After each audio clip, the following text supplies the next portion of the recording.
మీ ఊరి నుంచి మీరు రిపోర్టర్ కాదలుచుకున్నారా? మీరు ఇదివరకు స్ట్రింగర్ గా పనిచేసినా, కెమెరామెన్ గా వర్క్ చేస్తున్నా పర్లేదు.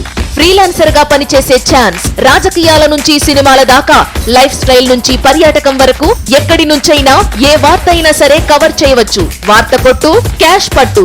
ఆసక్తి గలవారు 9032555277 కి కాల్ లేదా వాట్సాప్ చేయండి. తీన్మార్ మల్లన్న విషయంలో ఏం జరుగుతుందో చెప్పగలరా?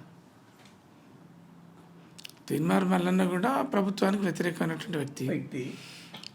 ఆయన ఒక జర్నలిస్ట్గానే కావచ్చు, లేకపోతే ప్రభుత్వానికి వ్యతిరేకమైనటువంటి వ్యక్తిగా కావచ్చు, లేకపోతే పొలిటీషియన్ అయినా కావచ్చు, చేయాల్సినటువంటి కొన్ని వీడియోలు, లైవ్ ప్రోగ్రామ్స్, కొన్ని జర్నల్స్, యూట్యూబ్ ప్రోగ్రామ్స్ అన్నీ కూడా చేస్తున్నాడు.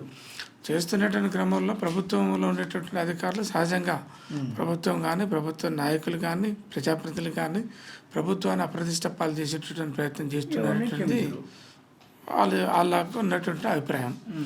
రకరకాల సందర్భాలలో కేసులు పెట్టింది, రిమాండ్ చేసి బయటకు వచ్చారు. ఆ తర్వాత కూడా ఇంకా కార్యక్రమాలు నడుస్తున్నాయి.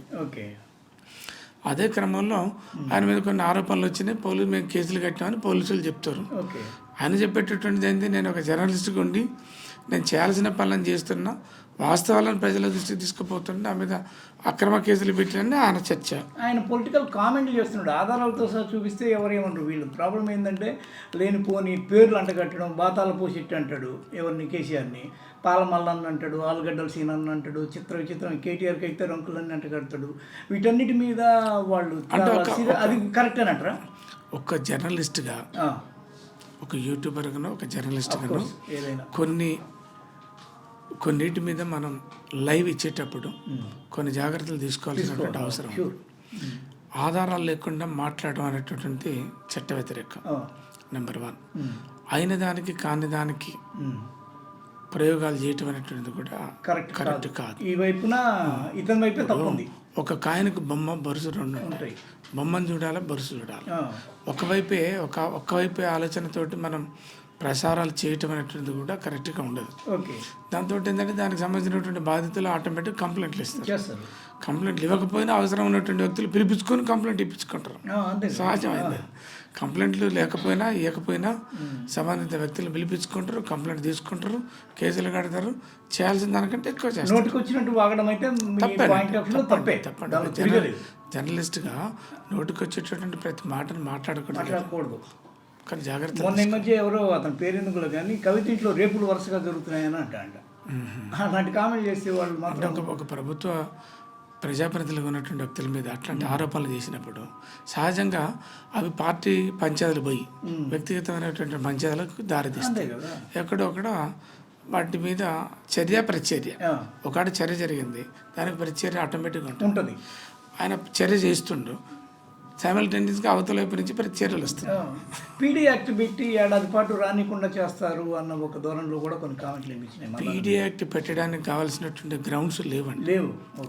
ఎందుకంటే ఆయన యూట్యూబ్ ఛానల్ ద్వారా ప్రభుత్వ అధికారులను కానీ, ప్రజాప్రతినిధులను కానీ, సంబంధిత మంత్రి గారిని కానీ, సీఎం గారిని కానీ తిట్టడం అనేది, ఇబ్బంది పెట్టడం అనేటువంటిది జరుగుతాం.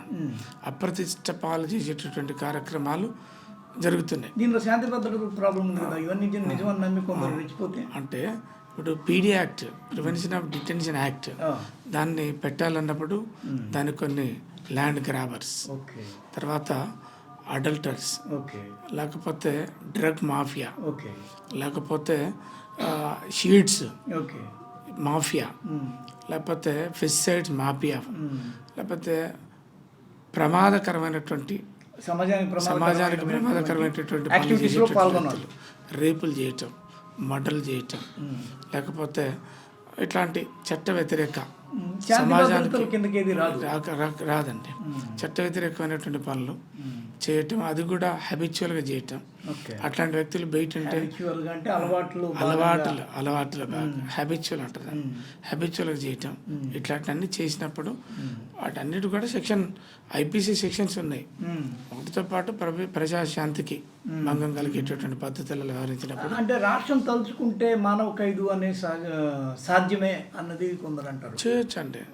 ఎంతోమంది అమాయకుల మీద ఈ ప్రభుత్వమే కాదండి, ప్రభుత్వాలు ఎప్పటి నుంచి ఉన్నప్పుడు సహజమైనటువంటి అంశం ఏంటంటే ప్రభుత్వంలో ఉండేటటువంటి ప్రజాప్రతినిధులు సహజంగా వాళ్ళకు వ్యతిరేకంగా ఉన్నటువంటి వ్యక్తుల మీద కేసులు పెట్టడం, జైలు పంపడం, ఇంకా బాగా అరెస్ట్ చేయాలనుకున్నప్పుడు పీడీ యాక్ట్లు పెట్టడం. ఇప్పుడు పెట్టేటటువంటి సహజమే, సాధ్యం కూడా.